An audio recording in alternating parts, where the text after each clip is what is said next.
Hey guys, welcome back to episode 4 of Donkey Kong Country. As promised, I skipped ahead to the places where I got the game over and died a whole bunch, so we've gotten to the new Candy Shack, and we're going to jump on in and give ourselves a save at the supposed 14% mark. Last time we were talking about augmented reality and what kind of pseudo-potential video game kind of doomsday we might find our world being in someday.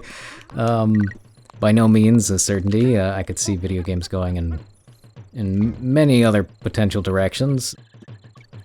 What's interesting about today is that there's a lot of retro going on. And that's, I was talking about in another episode how time and technological advancement and the time period of like when I grew up, how video games kind of grew with me. But I think now that they can pretty much do anything that they want with video games, in terms of like cinematics and sound and stuff, it's just a matter of how much time they want to put into it, that people have gone back to appreciate things that came out of these older games and the style and the limitations that they had, that may get kind of lost in the ability to do anything that they want. So you're seeing a lot of like the fusion of all the different styles through the decades of gaming coming out now, and like a lot of empowerment to indie developers and people without a whole lot of resources now that they can make, this stuff that was like top of the line back in the day is now stuff that you can accomplish with a smaller team in a shorter time. But it's interesting to me to, I guess, look at how the boundaries that were imposed on people because of the technological limitations actually increased in some ways the creativity and the art and the quality, and that there's just some special nuance in some things. And it's hard to pinpoint what it is exactly, but it's kind of like color. If something is blue, it kind of gives you a certain feeling, right? It can be calm or it can be sad. And if red is the predominant color, it can make you feel angry or uncomfortable. And they use this mentality in lots and lots and lots of stuff. They use it in designing buildings. I remember there was an old story that McDonald's, the old McDonald's, they had this really kind of beige, yellow, and tan color theme to their restaurants. And some of them still do. And I always heard anecdotally, and I don't know how true it really was, but I always heard that they chose those colors on purpose to make you not want to stay there. Because they didn't want people just loitering around after they'd eaten their food. They wanted new customers in who were going to buy more food. So they use the color schemes to basically make you subconsciously want to leave without even realizing it. And hospitals use this. They'll paint rooms certain colors because they think it's more therapeutic or relaxing or calming for the patients. I guess you wouldn't want to be in a pitch black, like if you were in a hospital room that was like painted black or painted like red, that might be a little bit unnerving. So in the same vein that color can kind of give a predominant feeling, I think there's other aesthetic qualities to mediums of art, such as video games, that have a subconscious effect that we don't realize. And it goes beyond just like the nostalgia of I played this game when I was a kid or something like that. I think that there's much like there's a debate over film grain and digital film. When they switched movies over to digital, things were much clearer, much sharper images. It got rid of all the graininess. It made it possible to have higher definitions and to make it much more cheaply. There were a lot of benefits. But a lot of people were angry and said it just doesn't have the same gravity, the same grit, the same weight to it that film did. there was something about organic film stock that just gave this texture to movies and to cinema and to TV shows and stuff that's lost. And that whatever that something was, that spark, somehow it actually added to the aesthetic of the storytelling. Like it enhanced it somehow and made other things feel hollow. And I think there's a lot to that. I don't know if you've ever been to a stage play before, and I've been to a lot where I've had friends who were in them, and like they're people I know. But when they have the makeup on and you're sitting the right distance, and you got to be the right distance away from the stage, there's a certain magic that does happen where like they look like a different person. They look great, like they look more like put together than I've ever seen them before, and there's just a magic of the theater there. But if you sit too close, if you're in the front row, you can see their makeup. It just look way too much. There's powder all over their face and over their eyes and stuff, and the illusion is shattered because you're too close. And they've never looked worse in their life. It's just kind of like that dichotomy there. It's all a matter of perspective, see? So there's a certain nostalgia point to it. Well, I can't time this. There's a certain nostalgia point to it, but there's also something there with if there's some invisible aesthetic quality to something. So I guess that's a roundabout, full circle way of talking about how the video games of old, like this one, the 16-bit era and the 8-bit era and all that, they had merits to them that people appreciate now.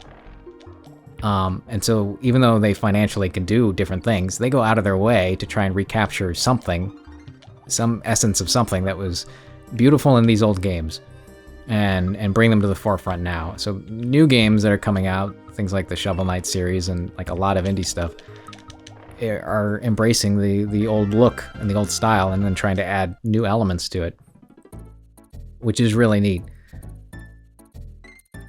And along with that whole idea... Uh-oh, how do you beat this guy? I don't know how you beat this guy. Along with that whole idea... Well, let's focus on this guy, and then we'll go on to...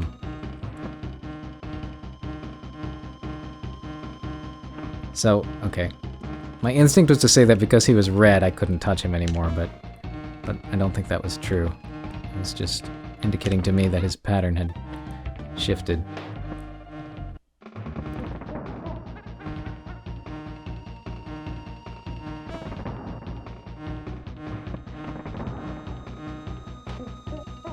Yeah, Donkey Kong, why don't you take this one?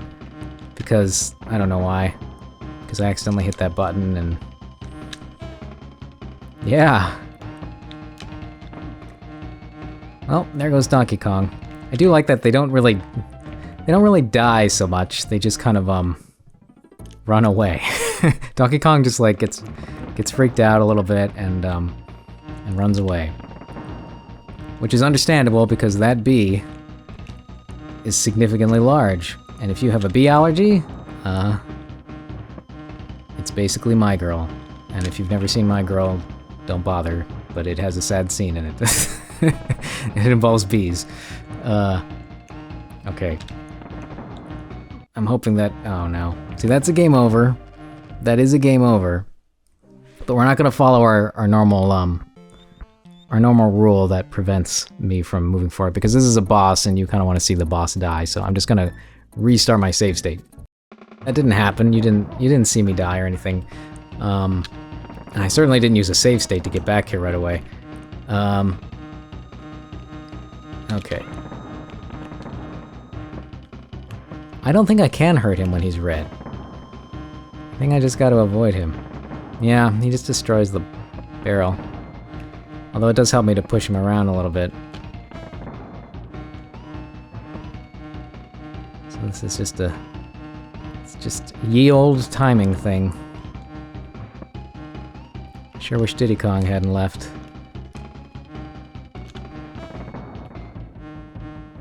How about that bucket to the face? Oh, oh, oh, oh. Oh. It kind of feels like a nightmare a little bit.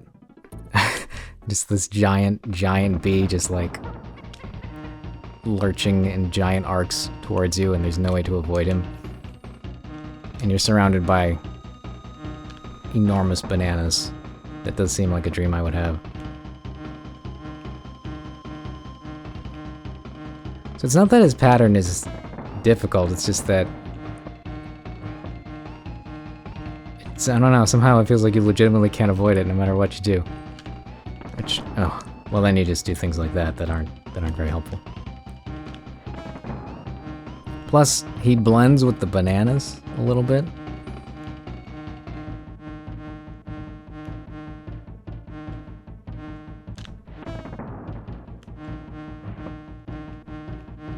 I wonder when they developed this game why they decided to go with bees. Bees are a very central enemy in this game. It's one of those things you'll never know. It's just like the programmer got stung the day beforehand, or the artist, and he was like, you know, I'm gonna make a bee one of the enemies in this game. And that's just gonna be what it is. Alright, so Gorilla Glacier. Okay, it's a new area. We beat a boss. Alright, good. Let's do the first stage here and check it out. We got a few more minutes. So, when I was talking about the video games before that giant bee got in the way,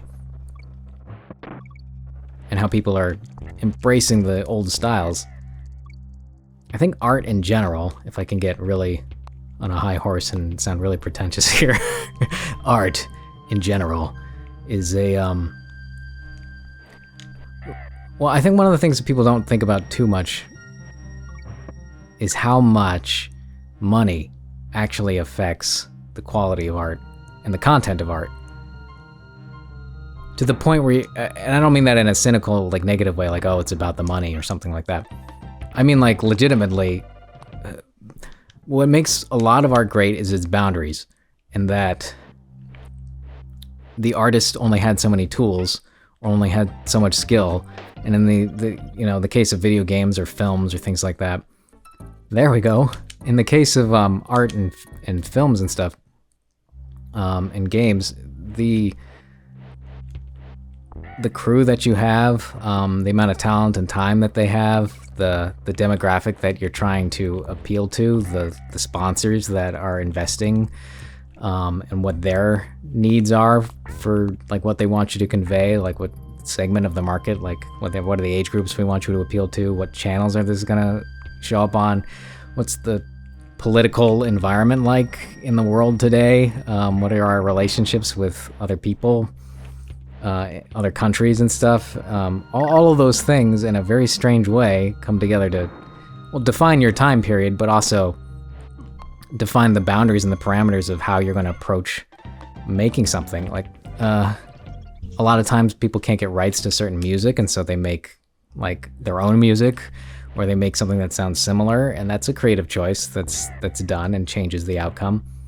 And there's just so much that goes into making a collaborative work with other people that involves financial decisions that are directly related to the content, and creative choices about the final product. So as much as passion and art and personal experience goes into it, I think that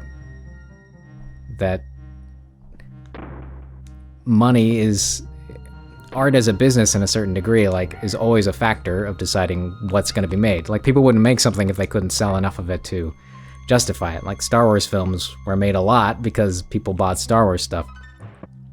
Now, that's not to say that people don't champion, like, indie works or things that people on their own dime made as a work of passion, and sometimes elevate to popular notoriety because people kind of champion the integrity of the art and the purity of the intention of the artist because he wasn't making it for money, and people just recognize, oh, this was really good.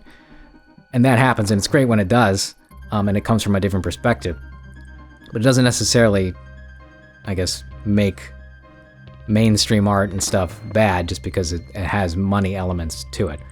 So I think my full circle point with all of that is that's true for games and stuff too, is that the boundaries that they had with, like, how much memory space did they have when they made their music, how much memory space did they have when they made their graphics, all of that shaped and changed what they could do, and I think they found ways to really thrive in the midst of that, whereas today maybe we take it for granted a bit. As I take for granted the ability to play this game, as you can see by my continuous game overs, but I'm going to skip way ahead, and next time, maybe you won't have to suffer watching me die a whole lot. So I hope there will be a next time and that you will join me.